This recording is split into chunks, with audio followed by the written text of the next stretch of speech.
আরে এত ভয় পাচ্ছিস কেন? ভয়ের কিছুই নেই। তুই ভয়ের কি বুঝবি? আগে থেকে এসবের ভয় কাটিয়ে ফেলেছিস নাকি? এই কি হয়েছে রে?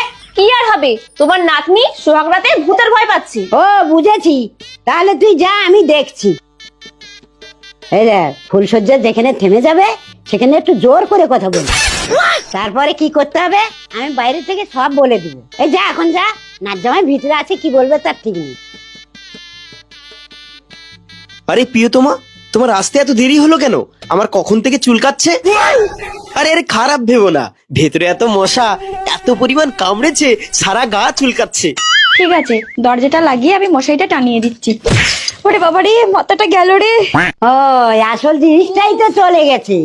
নাতনি চেঁচাই না, মাথা যখন গেছে বাকিটাও চলে যাবে।